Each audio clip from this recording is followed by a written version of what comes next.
Assalomu alaykum.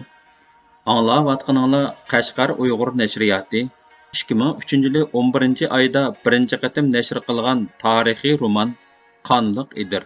Avtori Muhammad Osman. 2-bob. Yo'piqsiz Tavut. Davomi. Mana bugun to'xtining tutqun qilinganiga 3 kun bo'ldi. Uni bog'lab urgan, esib qiynagan bo'lsa-mu, hech nimaga erishalmadi. İş hekimning o'ylagan yeridan chiqmagan edi. Hekim yakanga yo'tkilib kelgandan buyon birla ishni ko'zlayotdi. U bo'lsa-mu Shturpanga amballiqqa tayinlanib berib, do'st dushmanlarining oldida hekim darin desa hamma odam qo'rqib, qo'l bog'lab turg'udek darajaga yetish edi. Shunga uning kecha-kunduz o'ylaydigani Afridonning ko'nglini uchish uchun yo'qlang ishlarni yo'g'initib qilni pil qilish bilan xizmat ko'rsatishda edi. Hammalar yerga ting-tingchilarni qo'yib, kunda degudek odam tutayotdi. 3 kun ilgari Ravzishab Hekimbek nimanidir xiyol qilib, beshini tuvan silib uyi tarafga ketyotdi. Oldi tarafdan chiqib kelgan bir odam "Assalomu alaykum begim" deb ikki qo'lini ko'ksiga qo'yib, o'zini sal chetkirak oldi. Hekim uning salimiga pisand qilmay mingayverdi. "Hojam, arzim bor edi", dedi hiliqi odam takrorlab.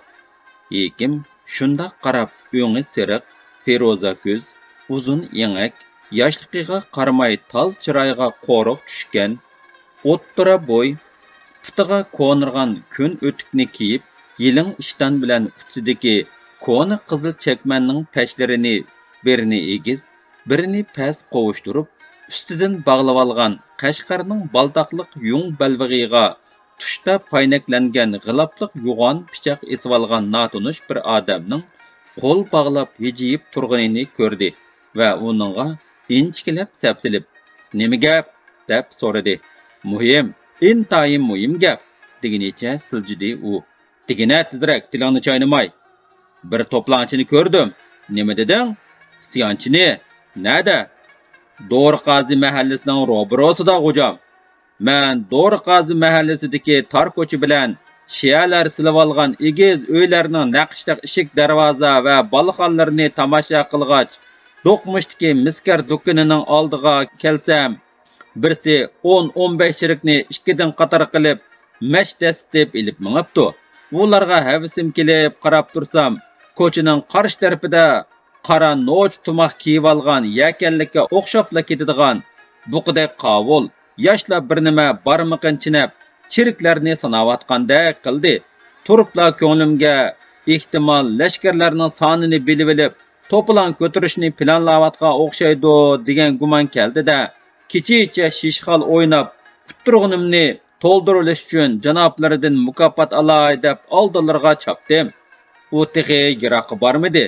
İşenmisler hazırla tutup ekiley." Uning ma'lumoti hekimning umid chirg'ini vallida yo'rtibdi. "Qani boshla, tiz bo'l", dedi hekim Hindiston xurumidan yeshil sag'ra bilan zig'ziq qo'yib tikilgan belidagi hamyonidan bir siqim mis tangini ilib uningga sunib, "Tutib bersang yana beraman." "Rahmat, hojam, rahmat. Mana bu tarafda." U shundoq deb oldida yo'l boshladi. Hekim go'yo oltin tepib olgandek xushal bo'lib orqasidan mandi. Ular obsharkilardek chipshib kelib ko'rdiki, darvaqa beshiga qora nochik ko'kmat tumoq, kuchsiga chiroyli tikilgan oq juva kiygan, qaddi qomati boturlikdan nishon berib, kuch-quvvati urg'ib turgan yosh bir yigit yo'l yoqsidagi dukkanlarga nazar tashlab ketyotdi. Hekim uni ko'ribla, "Bu yigitning yoq yurtdan kelgani aniq. Darhol tutish kerak. Toyoq degan har qanday gadankash azimatni mo yumshatmay qolmaydi. Iqror qildirib olsamla bo'ldi", deganlarni o'ylab, xushalliqida hiliqi odamga yana kumush tangidan ikkini beribdi. Ondan oldirab borganicha yoq yurtliq yigitning oldin to'sib so'rdi. "Sen qayerlik? Fayzvatliq. Qachon kelding? Bugun atigan. Men bilan mang. Nimishqa? Eli bilasan." To'xti, oq qarni farq etmaydiganlar qatoriga kirmaydi. U guruhxonada ishlash jarayonida xo'jayini Chang Shensangning bola voqealaridan Xanzucha tilnila emas, balki xili ko'p xatnimi o'rganib olgan edi. U Chang Shensangning uyiga kelib ketib turadigan baygi amballar va har tabiqadagilarning etini yetilib, chiyini to'shib yurib, ko'zi ichilib qolg'achqa, amaldorlardan ancha ayminib ketmaydi.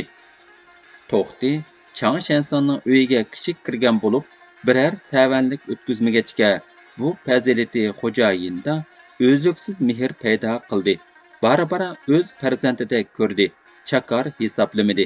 To'xtining qiladigan muhim ishi uyiga kelgan mehmonlarning etini sovutish, o'tin yog'och tayyorlash, suv akilish edi. Boshqa chog'larda xo'jayinning o'g'il qizlaridan til o'rganatdi, xat mashq qiladi. Oradan 5-6 yil mushundoq o'tib, Xanzucha ravan so'zlashish, xat yozish va o'qishda xo'jayinning bolalaridan qilishmag'dak darajaga yetdi. Chang Shensang aslida sharqiy shimollik kishi bo'lib, otasi ushoq tijorat bilan shug'ullanadi. O'zi bo'lsa, bir boyning uyida oila o'qituvchiligi qiladi. Keyin otasi Shinjongga keladigan harbiy qo'shinlarga agishib, savdo qilmoqchi bo'lib qilib, Chang Shensangni o'ziga hamroh qilib oldi. Chang Shensang shu sabab bilan dastlab Qashqarga, ondan Payzavotga kelib o'ltiraqlashib, bola chaqiliq bo'lgan edi. To'xtining axloq fazilati, aql farosati uni to'liq qiziqtirdi. Yaqinqi 2-3 yildan buyon charchab qolgan chaqlarida do'konda o'ltirg'izib qo'ydi. To'xtimi uning degan yeridan chiqib, ko'ngildagidek rozi qiladi. To'xti yillar o'tib cho'ng bo'lgan sari ota-onasini aslab g'arib sinadigan bo'lib qoldi. Oxir surishtirib yurib, yakandagi oltinlarim mazarining yenidagi bir ko'chada ona taraf tuqqani Qurbon Do'lan ismli kishining Qodir Kulolchi degan bir o'g'lining borligini bilgan bo'lsa-mu, lekin xo'jayinning ko'nglini ayab, xili bir mezgilgacha ig'iz ocholmadi. Bara-bara g'ariblik ko'nglini azdida qish fasli kirgan kunlarning birida xo'jayinning xushal vaqtini pamlab muddasini aytdi. "Barg'in o'g'lim", dedi xo'jayin mehribonlik bilan. "Mening bolalarim keraksiz chiqib qoldi. Ko'rib turibsan, menga qerilik yetdi. Seni o'z bolalarimdan chora ko'rib keldim. Senmi o'z otangda kuyinding. Tez berib yo'lingga qaratmay qaytib kelgin." Xo'jayin gapini tugutib chandasidan 4 sar kumush pulni elib To'xtiga berdi. To'xti ana shu tariqada piyoda yo'lga chiqib, texi bugun atigandila Yakanga oyog'i bosgan edi. Yakan shahrining agri-bugri, to'plan ko'chalari, beshiga chiligidek yarshimliq sallini o'rab, dukkan va karvatlariga rangarang mollarini tizib o'ltirgan oppoq soqol buvaylar, o'zgacha kiyingan Hindiston, Afg'oniston, Kashmir, anjanliq odamlarning u yoqdan bu yoqqa lag'aylab yurishlari, oshpaz navaylarning xaridor chaqirib, "Yog' yeb ket" deb gallari yirtilg'udek tovlashlari 1 manta, 2 manta, 5 manta, 10 manta deb varqirab, xaridorining bas-basligini namoyon qilishlari, gazmal bozori, kulol do'koni, yip bozori, paxta bozori, shisha bozorida mol ko'rayotgan, savdo qilayotgan har xil toifaga mansub odamlar To'xtini hayron qoldirmoqda edi. U ko'chadagi yurish-turish, gap so'z, o'zlarini tuzashtirish jihatda o'zidan ko'p oldida turadigan shahar xalqini ko'rib, ko'nglida "Shahar ko'rgan itdan qo'q" degan tamsil rost ekanda. Agar Fayzvatdan chiqmay yuravergan bo'lsam, jahonning bu fayzini suralmas ekanman. 10 anglagandan bir ko'rgan a'lo deb, mana bugunla nurg'un ishlarni bilib oldim, deganlarni o'ylab, atrofni tomosha qilib ketayotganda Yekimbek oldini to'sdi. Buning sababini u nadin bilsin.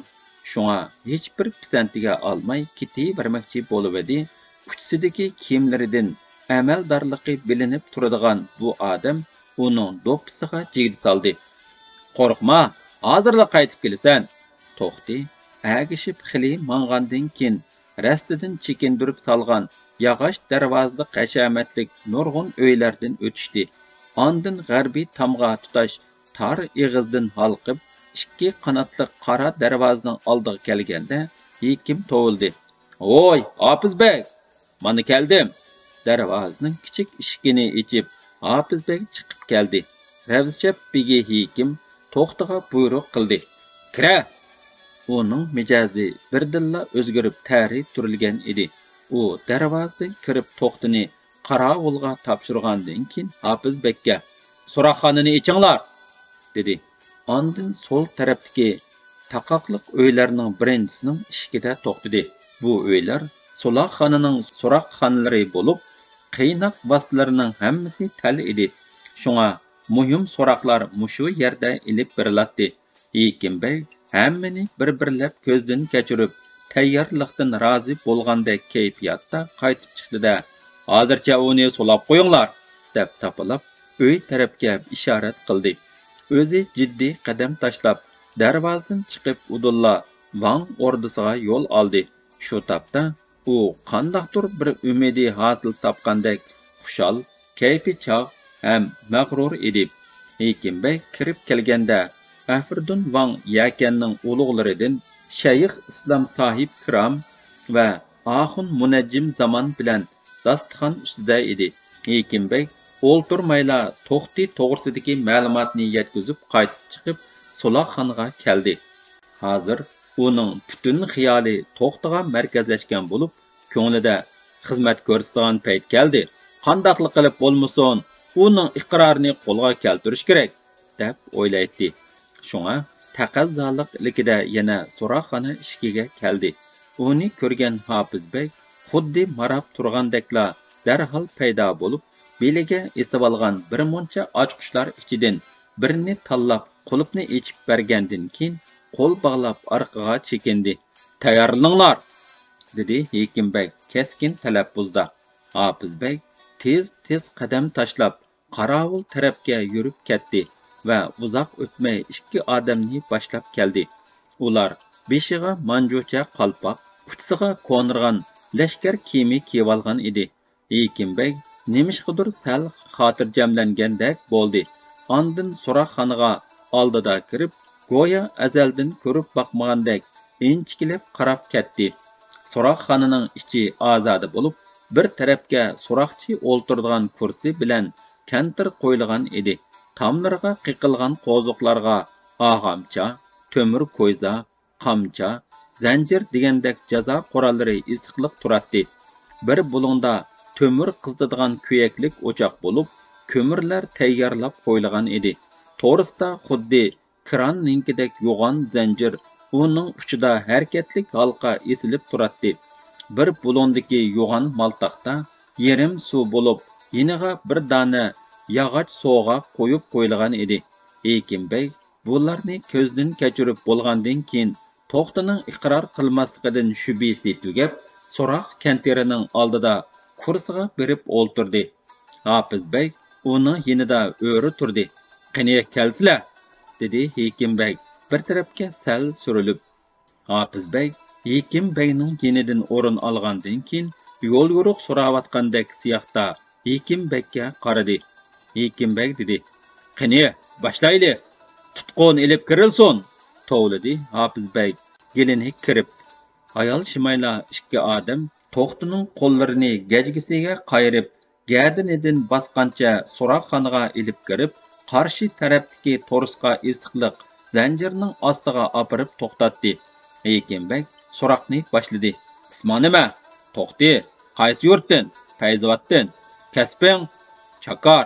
"Chakar?" "Shundoq." To'xti abdidan chakardek ko'rinmaydi. Shunga Hekimbekning ishongisi kelmadi. Ammo bu to'g'rida ko'chlab o'ltirishni o'rinsiz hisoblab, so'roqni davomlashtirdi. "Yakanga nimish kelding? Tuqqan izlab topdingmi?" "Bu yerga texi atigala tushdim. Tuqquningni ko'rsang tunimsan?" "Yo'q." "Bu yerda tunishing bormi?" "Yo'q." "Chiriklarni sinab nima qilmoqchiding?"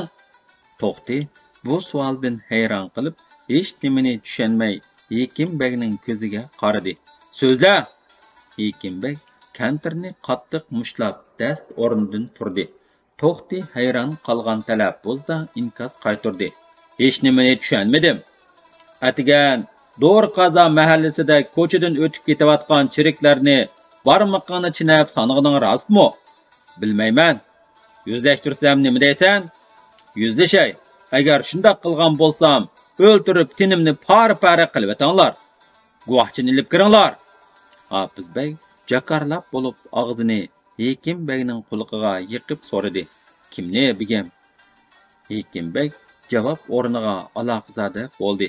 Chunki pash qilg'uchi to'xtini tutib berib, pulni ilibla tikavatgan edi. Ammo pushaymon qilgan bilanmi o'rniga kelmaydi.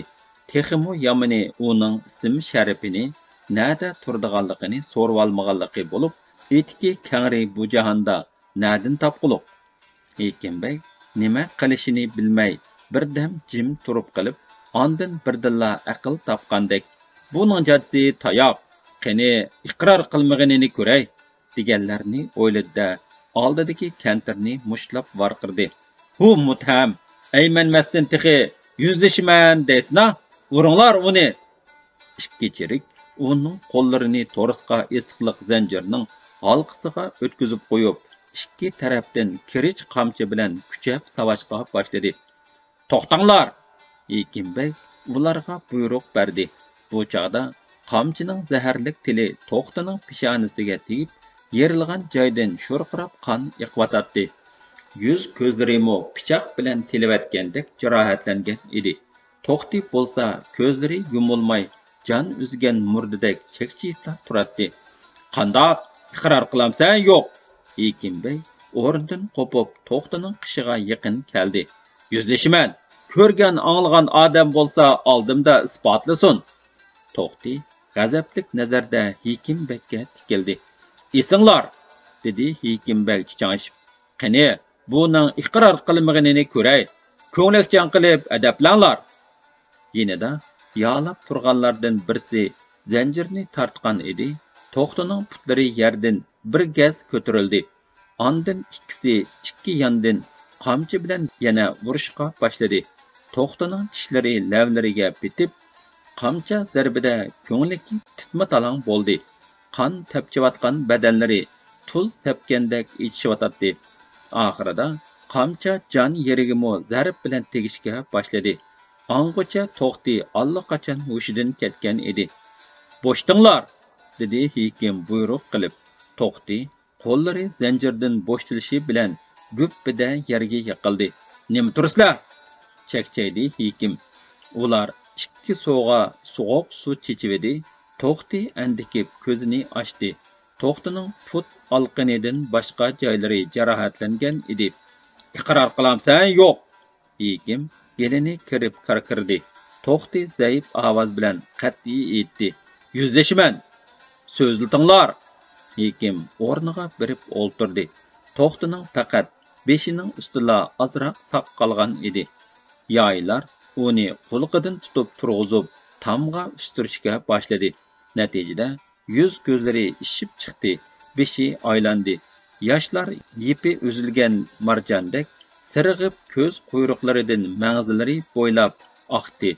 Shu topda uning ko'ngli ilishib, tamg'iqi qurib qattiq tashnalik tutotdi. Beshida qarab turganlar uni o'ldiga chiqarishdi. Hekim iqrorini ololmaganlikdanmi yoki o'lib ketsa javobgarlikning o'ziga kelib qilishidan ansirganlikdanmi aytavur ko'ngli bir qisma bo'lib turganda To'xti suv deb lappida ko'zini ochdi. Shu kamgacha gap so'z qilmay o'ltirgan Hofizbek bir nogay suv akilib To'xtining og'ziga yaqin apardi. To'xti noiti usab ketgachga hammasini ichivatdi. Uni amdi yana davomli qiynashning o'rni qolmagan edi. Hekim Beg Hofizbekka "Zindonga opirvatinglar, o'lib qolmasin" deb tapilib darvozadan chiqib uyi tarafga mandi. To'xtining ko'nglakchan badani qon aralash patqoq bilan bulg'ang'achqa shu peti tashlab qo'ysa so'g'uq zindonda uzoqqa bardoshlik berolmaydi. Hofizbek Rustamni chaqirib buyurdi. Ko'na bo'lsa-mu pokiz yuvilgan ko'nglak ishdan paxtaliq chapan akilib kiyimlarni yangushlab qo'ydi. Putiga kigiz partisini yo'gab ko'na cho'ruqni tartdi. Ondan oshxonada isindirgandan keyin ikki chirik qo'ltiqlardan yo'lab zindonga elib mandi. To'xti Şonundan başlap kunda degidek turib hushidan ketadi. Ekinbek uni sazoyi qilib bir tarafdan jamoatni qo'rqitish, yana bir jihatdan to'niydigan yoki hissdoshlik qildiganlar chiqib qolsa, sheriki deb tutib, Vanga bergan ma'lumotni rostga chiqarishga aldiraydi. Shunga 3-kuni atiganda jamoatning bomdoddan yenishiga ulgurtib, masjid oldiga apargan edi. Qattiq bog'langanlikdan qon tomirlari to'silib yana hushidan ketdi. To'xti o'lsimi, o'lmasimi, vaziyat Hekimbekka foydasiz edi. Hammadan qo'rqinchligi To'xti pash qilg'uchi bilan yuzlashiman degan so'zda ching turvatadi. Bu talabga Qozibekmi bir nima deyolmaydi. Yuzlashtirish to'g'ri kelsa, pash qilg'uchining ismi, yurti, turalg'usi yoki tonish bilishlarini hech qaysisi bilmaydi. Ahvol oshkorlanadigan bo'lsa, Hekimbek o'rda beglari orasida qattiq rasvo bo'ladi. Agar o'lib ketsa-chu, bu chog'da gunohini taqiqlamay odam o'ltirish shariatga xiloflik qilganlik hisoblanadi. Uning ustiga buni Afrdundan boshqa hech kim qo'llamaydi. Yaxshi kunning yomoni kelib qolsa, bu sirni yoshirg'ili bo'lmaydiganligiga Hekimbekning ko'zi yetadi. To'xtining yoqqa yurtliq ekanligiga emas, balki ta'turligi beglarni ziriktirgan edi. Hofizbek Hekimbekning yolg'onchi, vahshiyligiga o'ch bo'lib, nurg'un ojizliklarini obdan bilganligi uchun garchi mansab darajasi uningdan tuvan bo'lsa-mu, ancha ayminib qolmaydi. Gapga to'g'ri kelganda o'tkazib o'tmaydi. Hekimbek ko'nglida hamon bir kuni uningdan yaxshilik kelmaydi deb boshqalarga qilganni Hofizbekka qilolmaydi. Ammo ichida biladi. Bugun aldirab tinab Sulaxonga kelishining sababi To'xtidan ansirganlikdan edi. Hofizbek To'xtining gunohsizligini allaqachonlar his qilgan bo'lsa-mu, biroq og'zidan chiqara olmadi. To'xti kundan kunga ojizlab ketyotadi. Hekimbek so'raganda faqat ahvoli kundan kunga og'irlashyotidi debla qo'yadi. Buning bilan Hekimbek jimib qoladi.